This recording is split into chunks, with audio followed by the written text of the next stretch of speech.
IIT में पूछा गया एक बड़ा ही इंपॉर्टेंट क्वेश्चन है कि on decreasing the pH from 7 to 2 the solubility of Sprüngli soluble salt MX of a weak acid HX increase from 10⁻⁴ to 10⁻3। The P के value आपका HX का बताना है।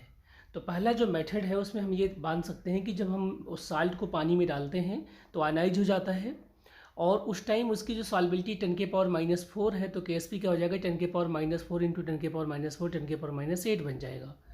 दोबारा से जो साल्ट बना है जब वो एसिडिक मीडियम में जाएगा जो कि 10⁻³ का हो चुका है ना, तो वहाँ पर आपका इक्वेशन हो जाएगा MX = H plus = M plus HX। जो HX बनेगा वो जितना H प्लस होगा उतना ही बनेगा, तो 10⁻³ होगा।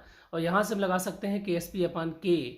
तो KSP दे दिया गया, कैलकुलेट कर लिया, K मालूम है हमारा 10⁻² है ना। MX का जो वैल्यूज होगा वो K हो जाएगा। यहाँ से हमने निकाल लिया K की वैल्यू 10⁻⁴, तो P के वैल्यू कितने हो गए 4।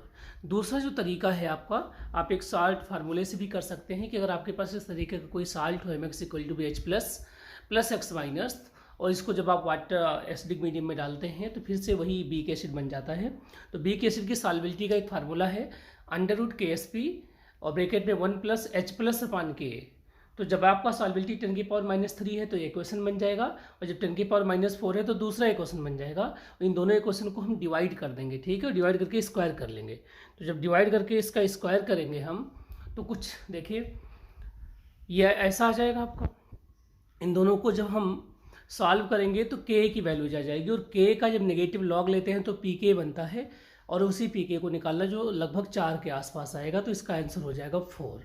IIT एडवांस का क्वेश्चन है। इसी तरीके के एग्जाम्स आते हैं इंटीजर टाइप में। तो प्यारे बच्चों, जो आपके पास केमिकल इक्विलिब्रियम है, आयनिक इक्विलिब्रियम है, जो सॉलिड स्टेट है, जो आपके पास थर्मोडायनेमिक्स है, उनके क्वेश्चन की प्रैक्टिस आप करते रहिए। किसी को किसी भी क्वेश्चन में प्रॉब्लम है तो मुझे आप भेजते रहिए।